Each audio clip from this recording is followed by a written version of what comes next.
We're going to be done with Genesis before you know it. But we're really getting into the last bit of Genesis when we're dealing with Joseph. And so those that have read through Genesis, you know that the story of Joseph really goes pretty much to the end of the book. But we're going to get into a lot more about Joseph. And so this is where it starts with the story of Joseph.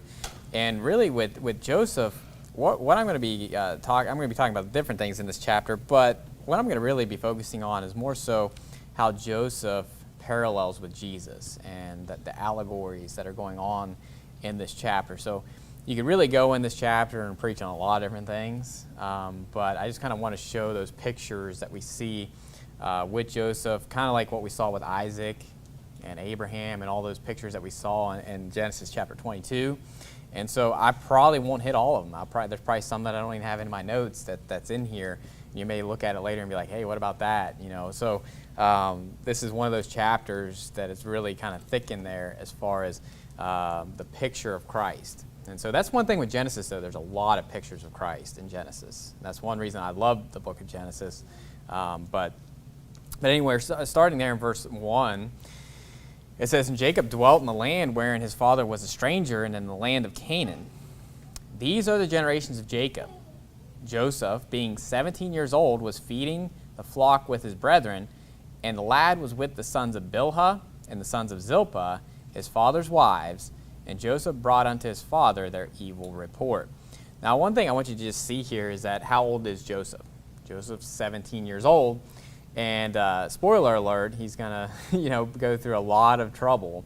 And by the time he gets to the point where he's actually in Egypt and he gets delivered out of prison and all that, he's going to be 30 years old. So this gives you the timeline as far as how long that took from him being sold in this chapter to when he actually became the second in Egypt as far as authority. So 13 years of just, tribulation and persecution. And it also, a lot of times, too, you want to see, too, like, what does it mean when someone says the lad? What's that mean? Or, like, are you dealing with, like, a little child? Well, we know that a lad can be at least 17. And Ishmael was around this age, too, when it talks about the lad, and the fact that Ishmael would have been 14 years old when Isaac was born.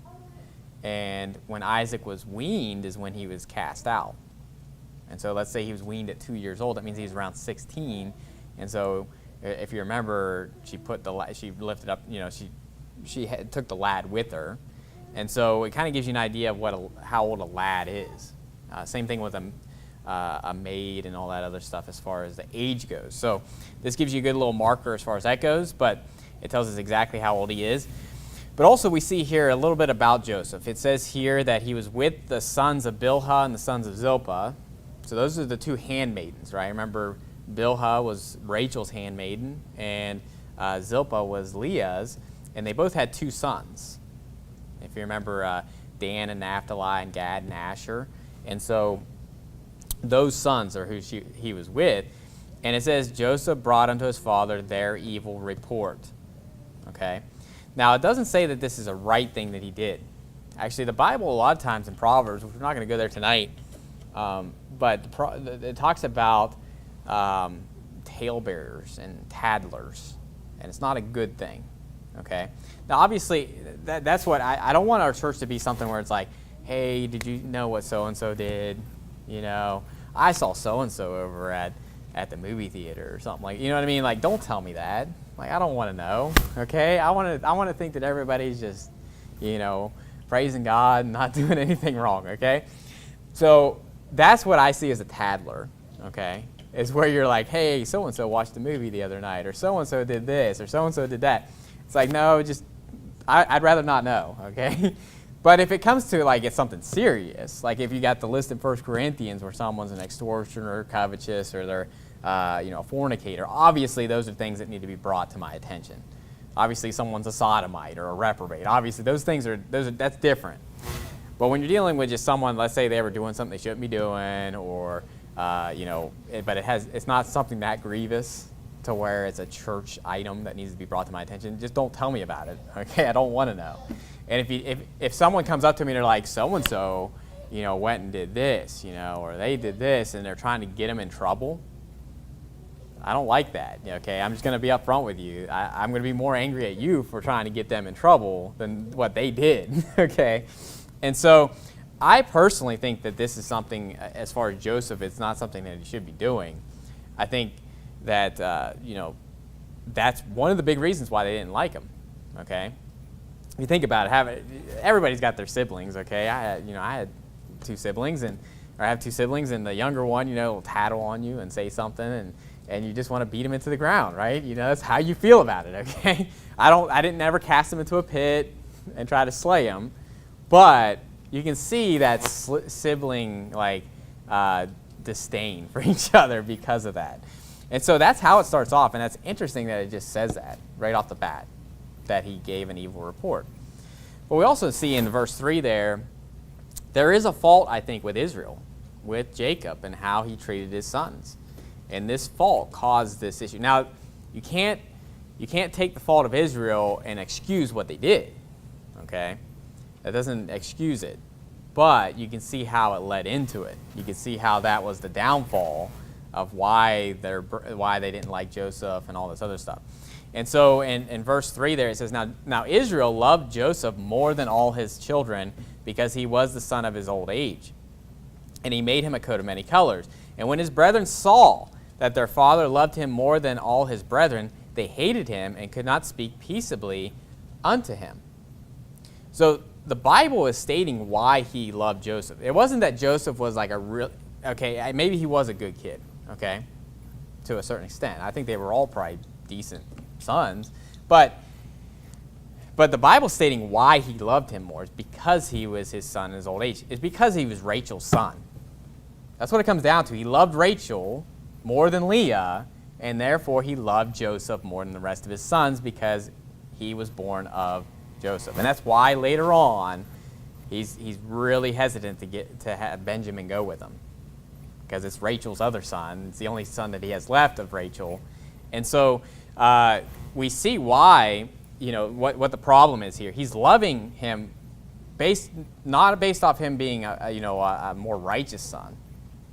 And this is something that we need to think about with our children, is that they're going to have a child that's an easier child. You're going to have a child that's going to be a little more obedient. You can't tell the difference between mine. They're both bad, okay? But no. But the thing is that you're going to have ones that are sweeter than others and ones that are more difficult than others, okay? And so you don't love the one that's easier and sweeter more than the other one, okay? Now, that doesn't mean that you don't have consequences, meaning this, like your one child's bad and you have to spank them more, right? That doesn't mean that you don't spank them more because they're doing stuff more often wrong. But what that means is that you still love them the same, because spanking them means you love them. Disciplining them means you love them. And so we need to love our children equally. That's what I believe.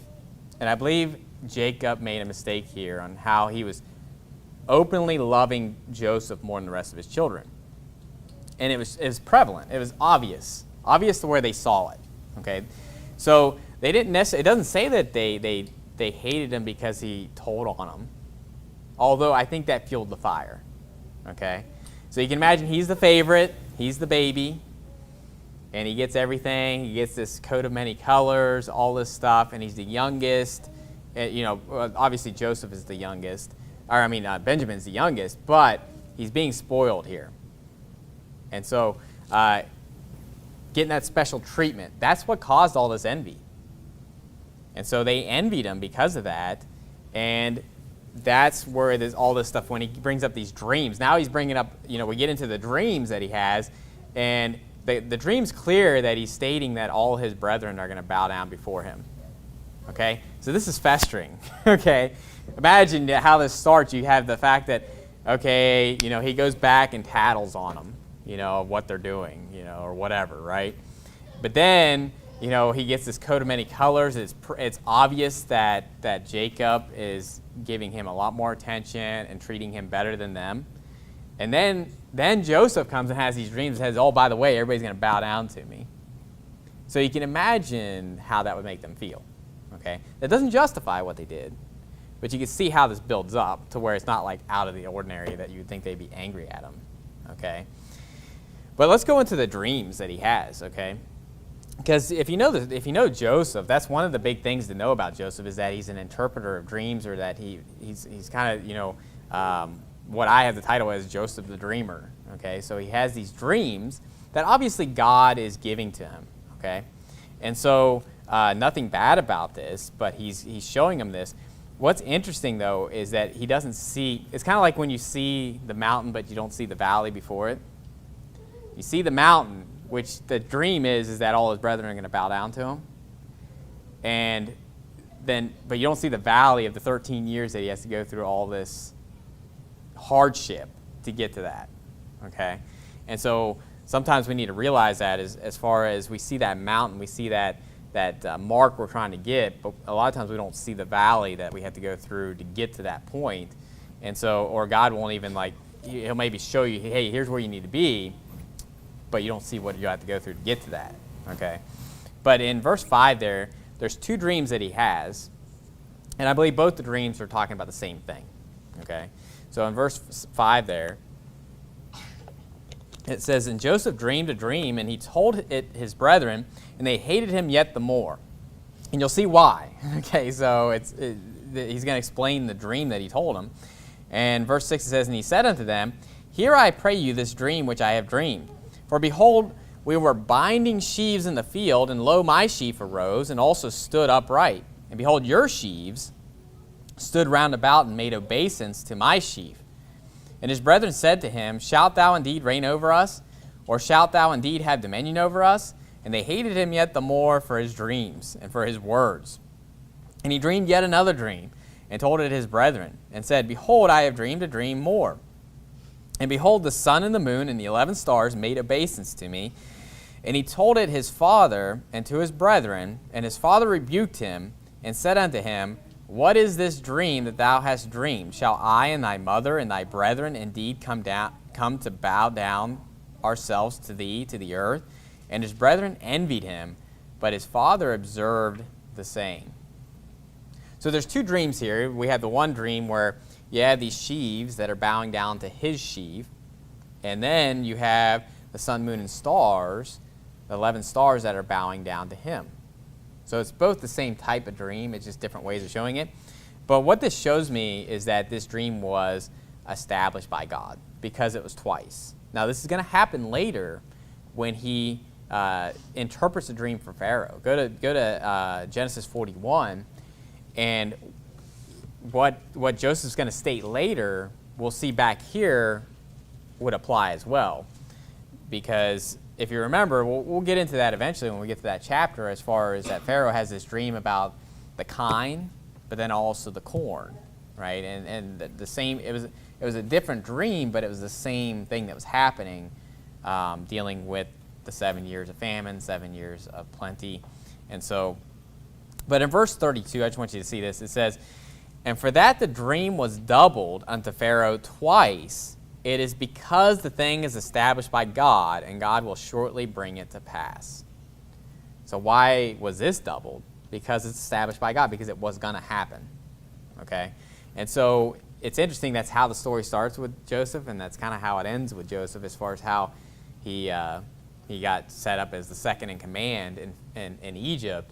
Obviously, there's more to the story after that, and with his brethren and his father coming in and all that stuff. But pretty much he had got his position of power at that point. And so with this dream, though, it's said twice, but said in a different way.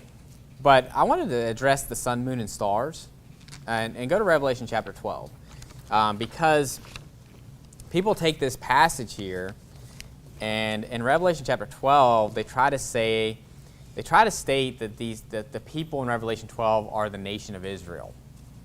Okay, and that's where they get into the end times, that the nation of Israel is who the Antichrist is persecuting, and all this other stuff.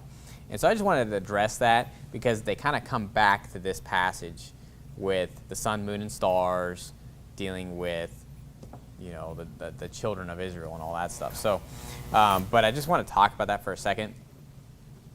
And I do think there is an application in how that parallels a little bit, but not to the extent they're saying, okay? So in Revelation chapter 12 and verse 1, we're going to read the first 5 verses here just so you can kind of see what's going on. It says in verse 1, "And there appeared a great wonder in heaven, a woman clothed with the sun, and the moon under her feet, and upon her head a crown of 12 stars. And she being with child cried, travailing in birth and pain to be delivered. And there appeared another wonder in heaven. And behold, a great red dragon, having 7 heads and 10 horns and 7 crowns upon his heads.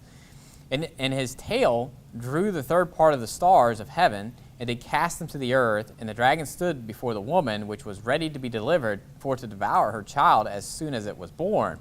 And she brought forth a man-child, who was to rule all nations with a rod of iron, and her child was caught up unto God and to his throne." So I'm going to just tell you what they say. What they say is that this woman is Israel, the nation of Israel. Now, first of all, it doesn't make sense because Israel's a man. You say, well, Israel, sometimes the nation of Israel is referred to as a woman. Where? Jerusalem's referred to as a woman, but the nation of Israel is always referred to as a man. So a lot of times what you'll see is cities are referred to as women, like it has a feminine pronoun, but the nation itself has a male pronoun, right? And so I don't see that. I don't see where Israel would be a woman, first of all. But it also, here's the thing, Israel, in this passage of Genesis chapter 37, is the son. Right? If you're going to look at this passage as far as what these things represent, the sun would be who? It would be Jacob. And the moon would be who? The mother, his wife, and then the stars would be the children. And that obviously you can see that parallel. You can see how that works with 1 Corinthians chapter 11 and how the woman is the glory of the man. You can see the sun, and then how the moon is the glory of the sun. And so there's definitely a big relationship there with the sun and the moon, the greater light and the weaker light, the weaker vessel. All that stuff works together. But here's the thing. It doesn't say that the stars brought forth a child, because if you're going to say anybody's Israel, it would be the 12 stars, right? Or the sun. You'd say the man Israel is the sun, and then the stars are the nation of Israel. But we're talking about the woman. The woman, here's the thing. The woman isn't the sun, moon, or the stars in this passage. She's clothed with the sun, and the moon is at her feet, or under her feet, and she has a crown of 12 stars. Now, what this passage is really saying, and for sake of time, I'm going through the whole story of Revelation chapter 12. The woman and the serpent goes all the way back to Genesis chapter 3.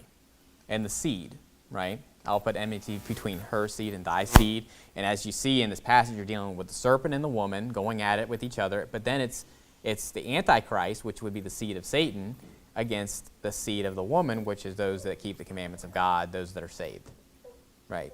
And so what's going on here is the woman represents all living, right? It's dealing with Eve is who? If the woman in the Garden of Eden would be Eve, right? Why was she named Eve? Because she's the mother of all living. So that's why in that chapter you're dealing with the persecution of the whole world. The first 4 seals are to the whole world. Famine, pestilence, and then the 4th part of the world is killed. But it's not until the abomination of desolation that it's going strictly after the saved. Okay, so you see that switch. But why is it talking about the sun, moon, and the 12 stars? Obviously, the 12 stars would represent Israel. Okay, but what this is stating is that what's the whole point of this? It's the fact that she's bringing forth a child, a son, which is obviously Jesus. Okay. So Jesus is being brought forth here, and it even talks about how the dragon was ready to devour the child. And it says in verse 4 there, which was ready to be delivered, to devour her child as soon as it was born, which obviously happened with Herod when Herod was trying to kill Jesus, and they had to flee into Egypt. Okay?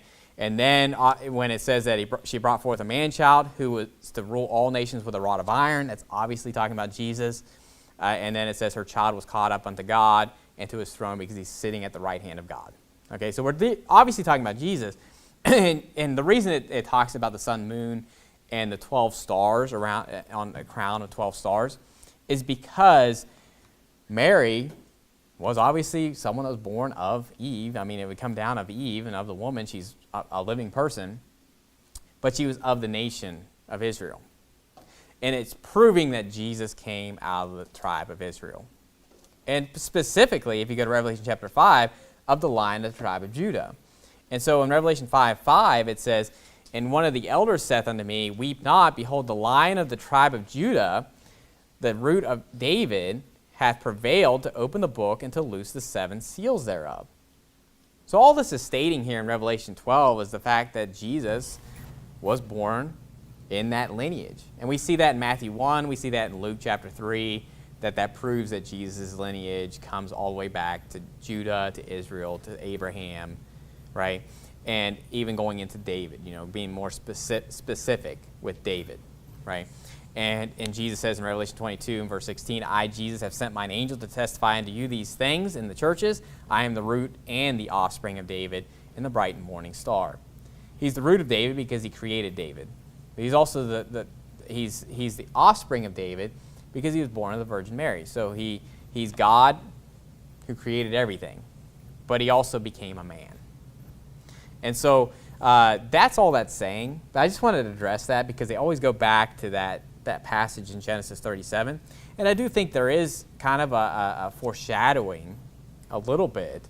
But, the 12 stars, I would say, represents the 12 tribes of Israel. But it's just showing, it's honing it down, right? You think the woman, that's mother of all living, but in particular, in this story, who's giving birth is someone that's of Israel. Jesus came of Israel. He was of the tribe of Judah. He was of the seed of David. That's something that's mentioned over and over and over again in the New Testament. And so that's all that's saying there. And so going back to Genesis chapter 37,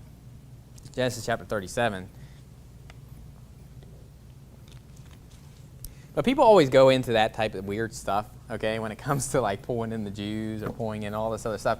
They got to go into some cryptic. I mean, Revelation 12 is not exactly the most clear passage when you're dealing with end times prophecy, okay? Because you're dealing with these visions of a dragon with 7 heads and 10 horns, and it's pretty cryptic. I mean, a woman that's clothed in the sun. This is obviously symbolistic, right? You're not actually wearing the sun, the woman didn't take the sun, rip it apart, and put it on like a jacket, okay? It just means that if sun's shining upon you, right, you're clothed with it, right? And so it's a figure of speech that you'd be clothed with the sun because you're shining because of the sun. So anyway, Genesis chapter 37, verse 12, getting into the fact of what they do with Joseph here. So he dreams this dream. They're not happy about it, obviously, and he goes to find his brethren, and they conspire to kill him. And then they're going to throw him into a pit, and then they're going to sell him off, okay? So horrible thing that happens to him here. But let's look at this passage, verse 12 there. It says, "And his brethren went to feed their father's flock in Shechem. And Israel said unto Joseph, Do not thy brethren feed the flock in Shechem? Come, and I will send thee unto them. And he said to him, Here am I. And he said to him, Go, I pray thee, see whether it be well with thy brethren, and well with the flocks, and bring me word again. So he sent him out of the vale of Hebron, and he came to Shechem." And so, first of all, I want you to see here in verse 4, up to 14 here, you can see the parallel of the Father sending the Son to his brethren. Remember this, that Jesus came unto his own, and his own received him not. He was betrayed by his own brethren. Right? And it says that it behooved him to be made like unto his brethren, that he might be a merciful and faithful high priest in things pertaining to God to make reconciliation for the sins of the people. So we know that there's a lot to be said about that. He came unto Israel, and his whole ministry was to Israel, and they rejected him. And so you can definitely see the parallel here as far as Isaac would be like God the Father, and Joseph would be like God the Son, going out to see how his brethren are doing, right? And so in verse 15 it says, "And a certain man found him, and behold, he was wandering in the field, and the man asked him, saying, What seekest thou? And he said, I seek my brethren. Tell me, I pray thee, where they feed their flocks. And the man said, They are departed hence, for I heard them say, Let us go to Dothan. And Joseph went after his brethren and found them in Dothan." So notice in verse 18, "And when they saw him afar off, even before he came near unto them, they conspired against him to slay him. And they said one to another, Behold, this dreamer cometh. Come now, therefore, and let us slay him, and cast him into some pit. And we will say, Some evil beast hath devoured him, and we shall see what will become of his dreams. And Reuben heard it, and he delivered him out of their hands, and said, Let us not kill him. And Reuben said unto them, Shed no blood, but cast him into this pit that is in the wilderness, and lay no hand upon him, that he might rid him out of their hands, to deliver him to his father again. And it came to pass, when Joseph was come unto his brethren, that they stripped Joseph out of his coat of many colors that was on him, and they took him and cast him into a pit, and the pit was empty, there was no water in it. So there's a lot of parallels here dealing with Jesus and Joseph. But the one thing you see here is Reuben is really the one that delivered him from being killed from his brethren. And so Reuben, the one good thing said about Reuben here, really, honestly, is in this passage, because he went up to his father's couch, and we'll see later when he's going to bring that up again. He loses his birthright because of that. He's unstable as water, okay? But this is the one case where Reuben really kind of steps in, but not completely, okay, because they end up selling him when Reuben's not there. So Reuben kind of left off his guard of Joseph. But in this case, he does deliver them out of their hands to where they don't kill him and throw him into the pit. They just throw him into the pit. And so what he's basically saying to him, let us throw him into the pit and we'll be done with him. So he's basically telling his brethren, he's going to be out of our hair. But in his mind, he's saying, I'm going to come back and get him so I can take him back to my father, take him back safely. And so he's kind of trying to, I'm on your side. He's kind of like, I'm on your side, brethren. But in his mind, he's like, I'm going to deliver him. I'm going to take him back to Jacob. And obviously, he doesn't get a chance when he comes back. That's what happens later. But they conspired against him to slay him. This is something that happened to Jesus constantly, right? The Pharisees were constantly conspiring and trying to catch him in his words, trying to get a reason to kill him. And that's constantly through the New Testament. Through the Gospels is what you see of the Pharisees, and where he's coming unto his own, and his own received him not, and they're conspiring to kill him. And and so in this case, though, they strip Joseph of his coat. You can definitely see how that applies. And we're not going to go to all the scriptures on this, but they stripped Jesus of his garments. They scourged him. They put a robe upon him, and they plaited a crown of thorns, and they mocked him and smote upon him and spit upon him. And so you can definitely see the shame, right? He has this coat of many colors, and they just rip it off of him and throw him into this pit. But the pit is what I want you to see here, because I definitely think that this is a parallel. The pit, notice it says that in verse 24, and they took him and cast him into a pit, and the pit was empty. There was no water in it. Now, believe it or not, we're going to be in Zechariah for a little bit here. You're like, good night. But this is going to be a simple sermon. We're going to Zechariah. If there was a book that was a cryptic book, it's Zechariah. Okay? But go to Zechariah chapter 9. Because this phrase, or this talking about a pit wherein is no water, is brought up in Zechariah. So you say, well, what is this picture? I believe it pictures hell. It pictures hell. A pit with no water. Constantly, especially in the Old Testament, you see hell described as a pit. But even in the New Testament, what is it called? The bottomless pit. So in the New Testament, it gives you a little more information about it. Why is it bottomless? Because we have a globe, okay? And so in the center of the earth, you wouldn't have that.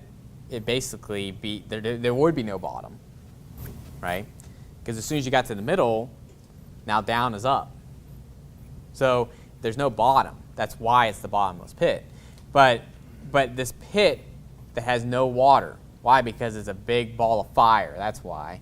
And so in Luke chapter 16, we see that that the rich man just wanted him to dip his finger in water and give it to him. So that should tell you that there's no water down in hell.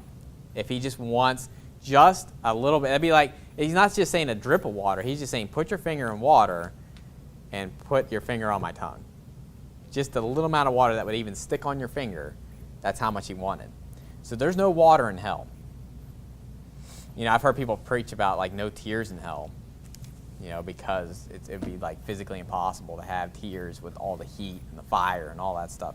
This isn't a sermon on hell, but I just want you to see that this is an aspect of hell, as far as there's no water. But in Zechariah chapter 9, verse 9, just backing up there because we're going to see this is clearly talking about Jesus, or a prophecy of Jesus. This is where this prophecy that's brought up in the New Testament's at. It says in verse 9, "Rejoice greatly, O daughter of Zion. Shout, O daughter of Jerusalem. Behold, thy king cometh unto thee. He is just, and having salvation, lowly, and riding upon an ass, and upon a colt, the foal of an ass." So this is clearly the scripture about Jesus coming and riding on the colt, where he comes into Jerusalem. They're saying, Hosanna, Hosanna in the highest, right? But in verse 10 it says, "Now I will cut off the chariot from Ephraim, and the horse from Jerusalem, and the battle bow shall be cut off. And he shall speak peace unto the heathen, and his dominion shall be from sea even to sea, and from the river even to the ends of the earth. As for thee also, by the blood of thy covenant, I have sent forth thy prisoners out of the pit wherein is no water." And so this is a reference, I believe, to hell. But it's the fact that we're being saved from hell. Now, people will take this passage, and they'll say, well, that means they were in there. Old Testament saints were down in hell. And then they were saved out of it, and the prisoners, he led captivity captive and all that stuff. Now, first of all, I don't have time to show you this, but prisoners in the Bible, when it talks about it, is just talking about people that aren't saved. We're in bondage to the corruptions of this world. And when he's talking about preaching the gospel to the prisoners, he was preaching to people that were there in his ministry in living. They were living and breathing people, but they were prisoners to what? Sin. They were bound by sin, and they were cursed by law and destined for hell. But even in the same passage, or in the same book, we'll give you a passage that'll show you that when it says that he sent forth thy prisoners out of the pit, it's basically stating like, I saved you out of the fire before you went into it. Okay? And this is actually something that's brought up, and even in Jude we'll see, okay, and how it phrases that. Okay, so don't get bent out of shape when you see that, where it says he sent forth thy prisoners out of the pit wherein is no water. It's not saying that they were there. He's basically saying, I saved you from that. Okay? In Zechariah chapter 3, so go back a few chapters. And again, if you're going to get your doctrine as far as where people went, Old Testament saints and all this other stuff went, Zechariah is not the book to go to, okay? I mean, if you want clear passages on salvation and heaven and hell, Zechariah is a very cryptic book. I'd like to find someone that would come up to me and say, no, Zechariah is a very clear book. I mean, it's like John, okay? No. Zechariah is a very cryptic book, and one that I'm probably not going to preach through, like, chapter by chapter for a little while, okay, because I want to make sure I'm seasoned as a pastor and just wanting to make sure I teach it right. But I'll say this, Pastor Anderson preached through the book of Zechariah, and it was fantastic, okay?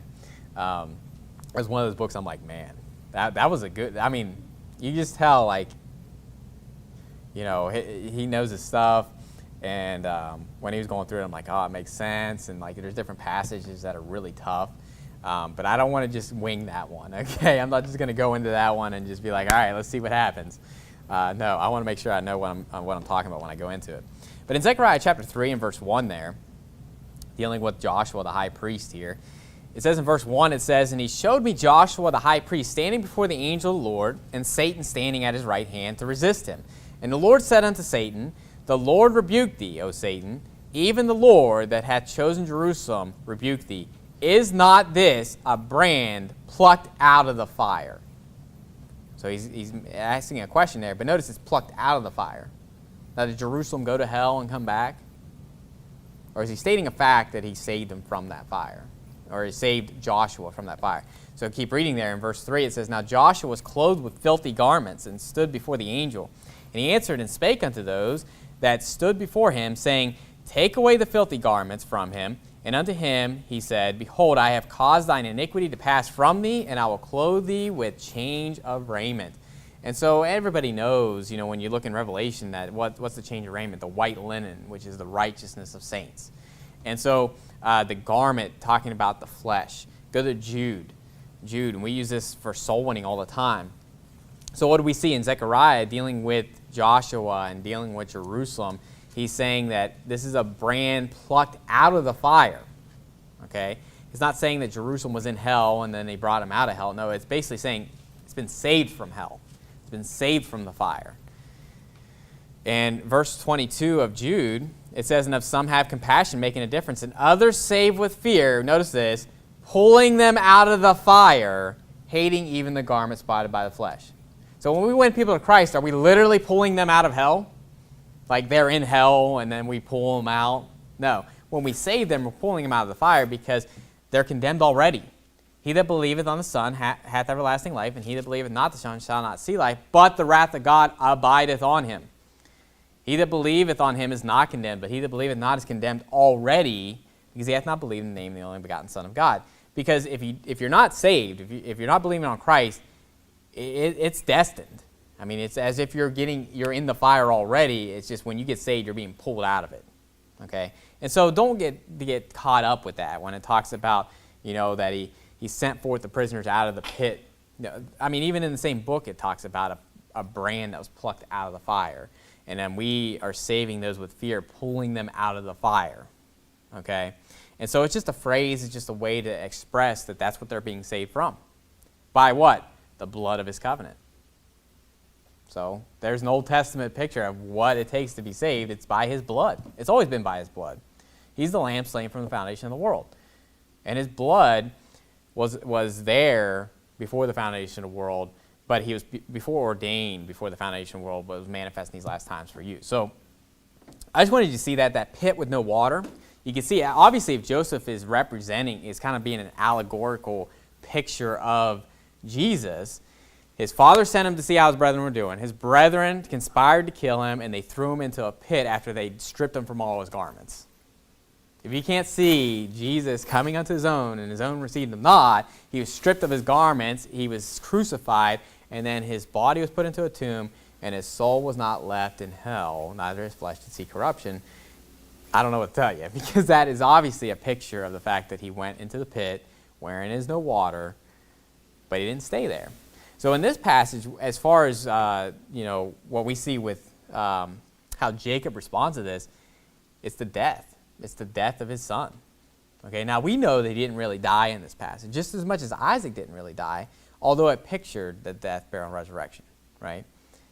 So, but Joseph didn't die, but he kind of did. If you think about it, he died and then he's resurrected in the fact that he's brought up to the second command. Isn't that the way it is with Jesus and the Father? So there's a lot of pictures, and obviously I'm going to get to all of them, and there's probably some I'm going to miss. Okay, but do you see the Joseph story? There's a lot of parallels. Okay, so I just want you to see some of those and just see how brilliant the Bible is, and how the story of Jesus is the greatest story that's ever told. I mean, I know I preached on that one time, but it's true. I mean, throughout, and when Jesus was talking to his disciples after he rose from the dead, and he expounded on the scriptures on how all the prophets bear witness of him. I mean, just in Genesis alone, how many pictures have we seen of Jesus? And this is throughout the rest of the Bible that's going to be like that. But going back to Genesis chapter 37,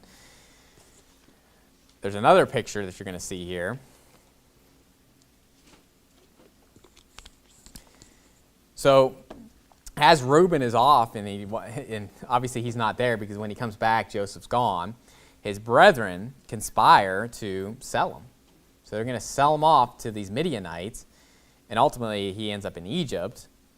Verse 25, it says, and they sat down to eat bread, and they lifted up their eyes and looked, and behold, a company of Ishmaelites came from Gilead, and their camels bearing spicery and balm and myrrh, going to carry it down to Egypt. And Judah said unto his brethren, what profit is it if we slay our brother and conceal his blood? Come and let us sell him to the Ishmaelites, and let not our hand be upon him, for he is our brother and our flesh, and his brethren were content. Then there passed by Midianites merchantmen, and they drew and lifted up Joseph out of the pit, and sold Joseph to the Ishmaelites for 20 pieces of silver, and they brought Joseph into Egypt. So you can probably imagine what I'm going to parallel this with, okay?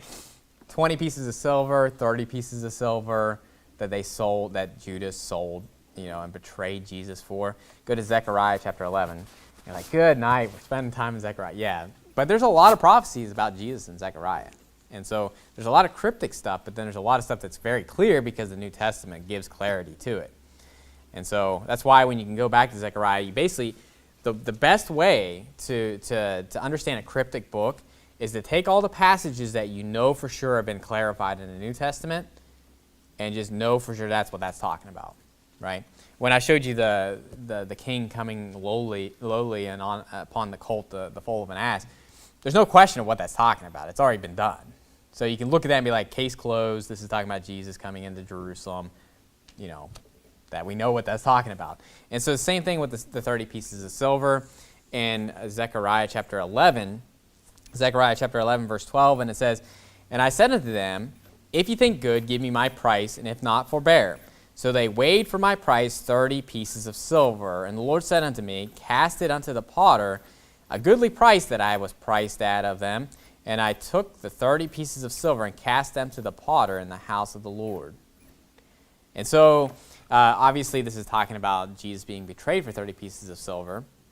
By the way, in the New Testament, it says that this was spoken by Jeremiah the prophet, or Jeremy the prophet, as it says in the New Testament, but it's not written in Jeremiah the prophet.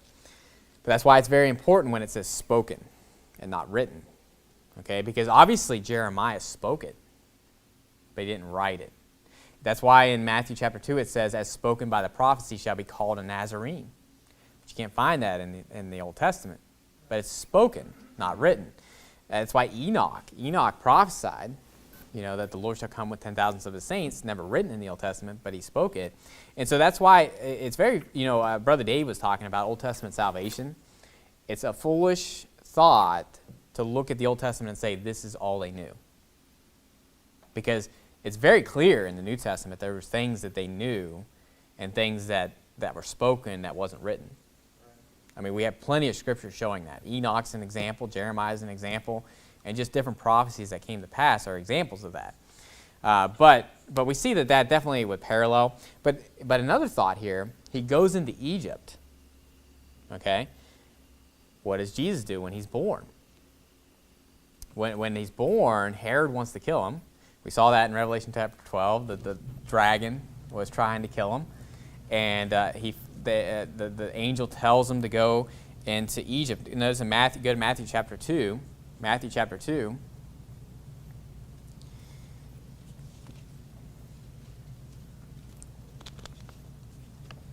Matthew chapter 2.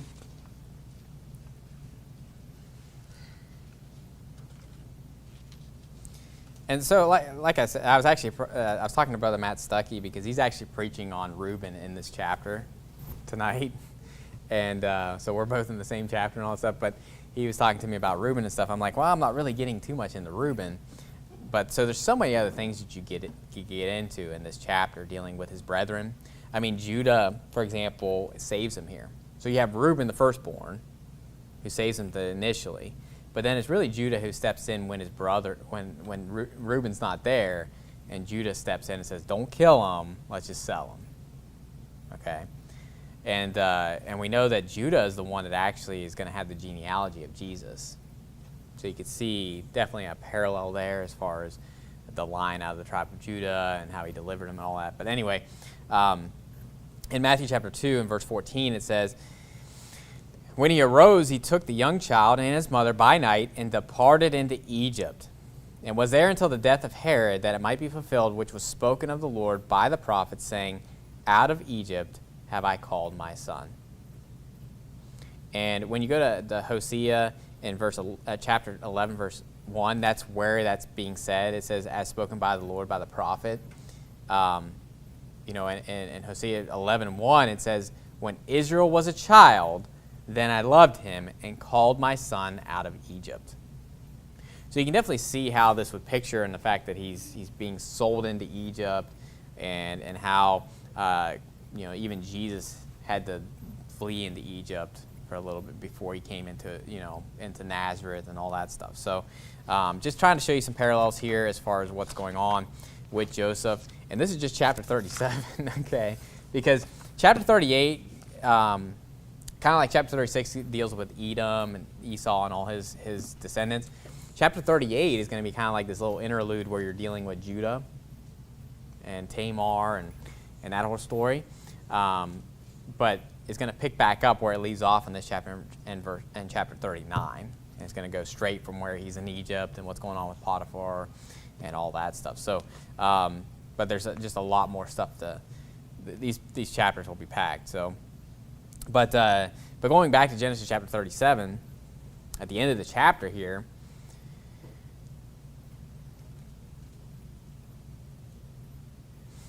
and with the end of the chapter, I see some parallels here dealing with Jesus being resurrected.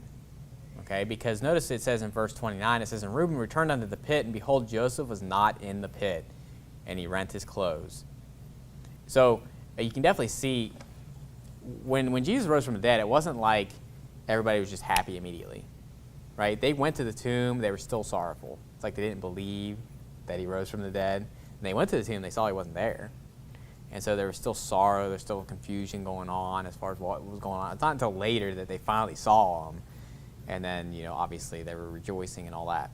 But what this is really showing us here is the sorrow of the death of Joseph. And to Reuben here, I believe Reuben really thinks he's dead.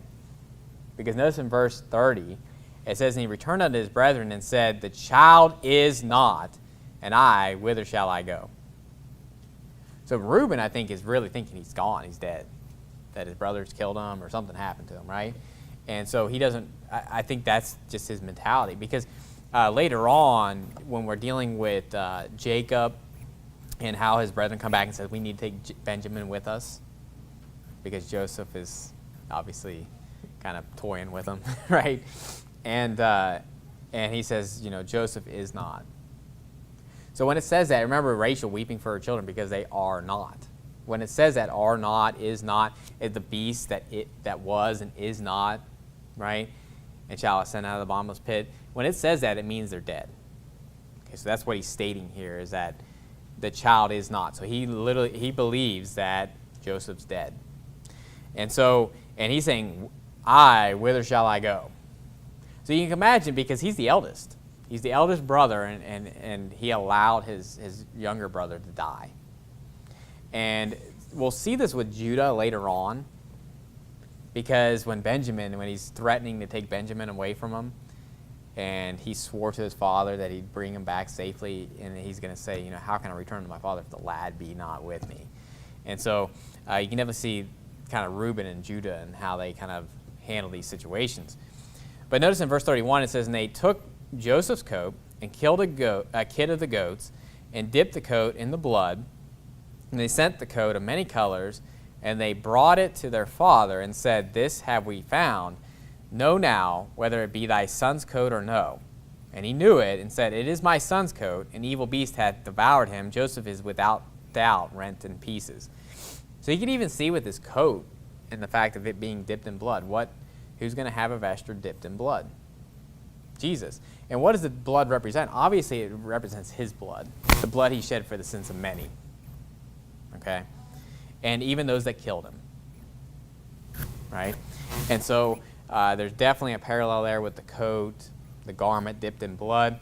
We'll even see that when you're dealing with Judah and Genesis chapter 49, when it talks about his garment that's going to be dipped in wine and in the blood of grapes. Obviously going all the way to Revelation 19, dealing with the Word of God, which is Jesus coming down on a white horse with a vesture dipped in blood. And so there's definitely a parallel there. But notice in verse 34 there, it says, "And Jacob rent his clothes and put sackcloth upon his loins and mourned for his son many days. And all his sons and all his daughters rose up to comfort him, but he refused to be comforted. And he said, For I will go down into the grave unto my son mourning. Thus his father wept for him." So what do we see here? We see a great mourning, a bitter mourning. And that's exactly the way it was with Jesus' disciples when he died. They were mourning. And the Bible prophesied of that happening. Go to Zechariah chapter 12. I promise the last time we're going to Zechariah that we're finishing up here. But when I was doing this, when I was writing my sermon, I was like, good night. I'm like, every verse I'm going to is in Zechariah. So it just happened to be that way. But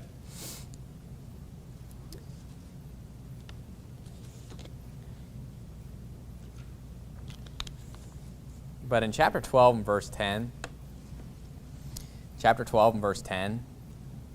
it says this. It says, "And I will pour upon the house of David and upon the inhabitants of Jerusalem the spirit of grace and of supplications. And they shall look upon me whom they have pierced, and they shall mourn for him as one mourneth for his only son, and shall be in bitterness for him as one that is in bitterness for his firstborn." And that's what we see with Jacob, is the bitterness. I mean, it's as if he lost his firstborn. And that's what obviously we see when Jesus dies, and his disciples and the women are all in bitterness. They're weeping and, just completely distraught. It's like your whole world is just torn apart as far as what you thought he was going to do and all this other stuff, and just mourning for him. And so you can definitely see how that parallels with, even the Father. You can imagine when Jesus died on the cross, and he said, my God, why hast thou forsaken me?" He's calling out to his Father. And he was made to be sin for us. And when he died on the cross, he had all our sins on him, and he went to hell for 3 days and 3 nights, suffering the wrath of God. And it talks about he shall make his soul an offering for sin, and we shall see the travail of his soul. He shall be satisfied. And I'm sure that the Father would mourn for that. His only begotten Son dying on the cross.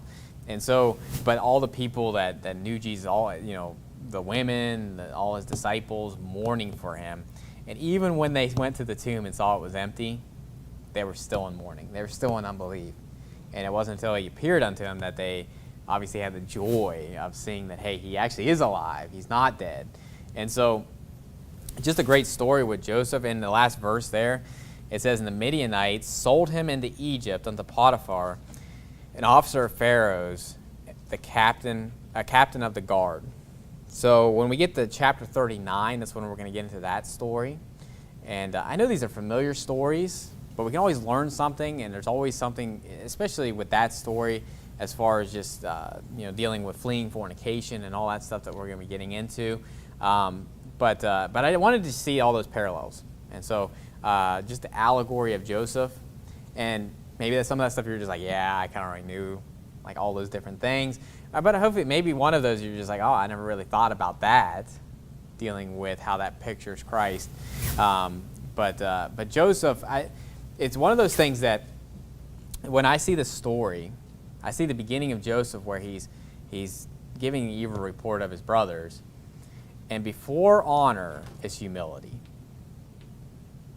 And for Joseph to become the leader that he's going to become, and for him to have the wisdom that he's going to have, I believe he had to go through that humility.